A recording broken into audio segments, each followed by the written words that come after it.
Tomorrow is Today, curated by myself and Ruth. The idea was to give younger artists a chance to be part of the fair.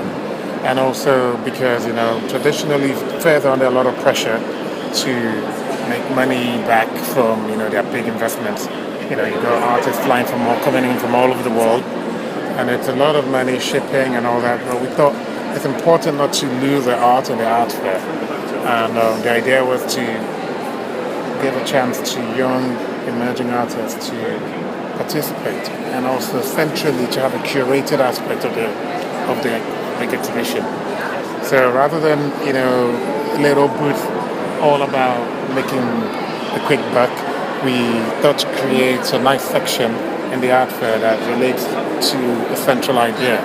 And consuming earth, which is the subtext of the Tomorrow Today theme, is really about that. It's about the artist. It's about, we sort of engaging with the work of the artist, but we shouldn't forget the artist. And so a lot of the work that you see here really has a sort of personalized narrative, and that's what really excites me about the exhibition.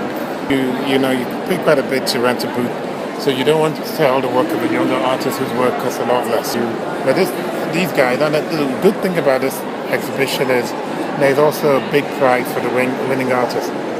Slack Gallery's nomination or selection was Nasimba Hawati, and he won the big 75,000 Rand cash prize for the best work.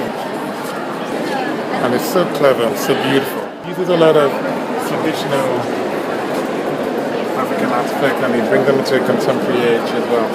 Roller skates. At the end of the day, you really have to be able to have the skill to bring the work home and to make it personal.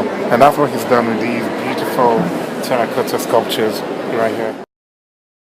And really fits in with the overall, sort of throwback, antediluvian reflection of antique, traditional artifacts and bringing them to a contemporary age. It really works quite well. Brings it home. And if you look in there, that's a bone, it's a marrow, dried out. The materiality of the work is really precious. One restricting factor for us was the artist that we wanted to show who went in, who didn't have a gallery representation, who was, in the fair, so it was impossible to show. So we could only show people who had a gallery in the fair.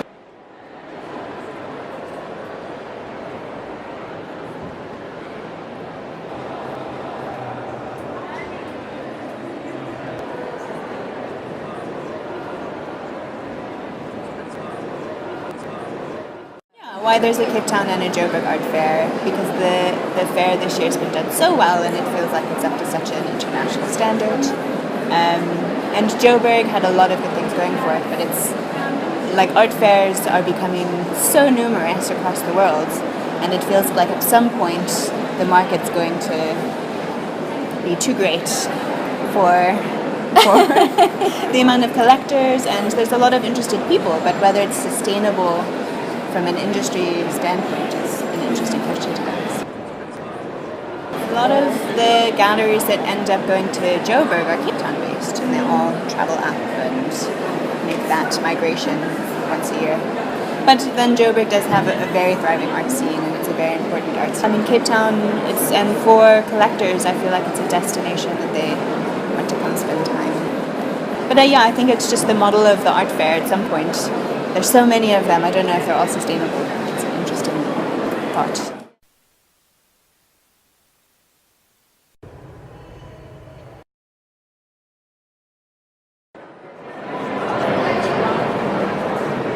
My name is Marianne Ibrahim. I'm the owner of the gallery that has my name. Coming all the way from Seattle, where I'm exhibiting here for the first time and bringing mostly photographers into Cape Town, presenting 7 different artists. Mustafa Azeroual, who's from Morocco, who does work on abstract photography. Maimouna Geresi, Jim Chouchou, Cléa Pénouvon, Fabrice Montero. Zora Opuku and Sergio Lucena, who's a Brazilian painter. It's really an interesting place to be. So much discussion and conversation around the place of African art or arts that are coming from Africa, and the fact that this is happening in Cape Town, which is in an African city. It's even more exciting because you want to bring African and non-African artists to it, mix them up, and trying to create an interesting energy in bringing more attention of African artists to an international crowd. It's exhausting because I'm on so many different time zones, and when I'm sleeping, I'm thinking, "Oh, Europe, just wake up." And then when I'm up, I'm like, "Oh, I have to, hurry because Tehran is, it's a great time to talk to Tehran." It's really interesting. I love it. I love to be able to be on the different time zones and to also have opportunities to bring them to Seattle or go to visit them as well, because it's not only one-way relationship, it's also me going to meet them. It's not such of a discovery. I don't necessarily discover anyone. Okay. And they've been out there, and they just needed to be connected to a gallery or connected to somebody who will just accompany them for a journey and work with them and try to bring more visibility and carry their message. That's the most important thing. You're trying to steal away time from the everyday life of everyone who's so busy to make them come into your space and engage with the work that you're showing, And oftentimes it's not another gallery, it's the cinema down the road, it's the park, and all of these things are oftentimes influenced by the weather.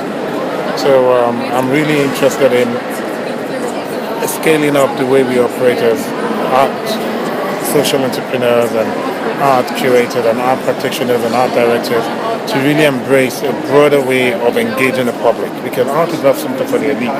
The elite in the past had time, but today no one has time.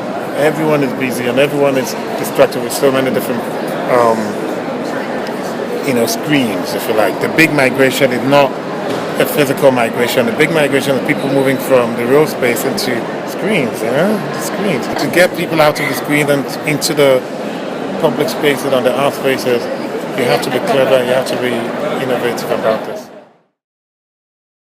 Try to bring more visibility and carry their message. That's the most important thing. Get people out of the screen and into the public spaces and the art spaces. I don't know if they're all sustainable. A great irony that we are making art for this ideal world that is gonna be seen by everyone. But who are the audience? Is it really inclusive?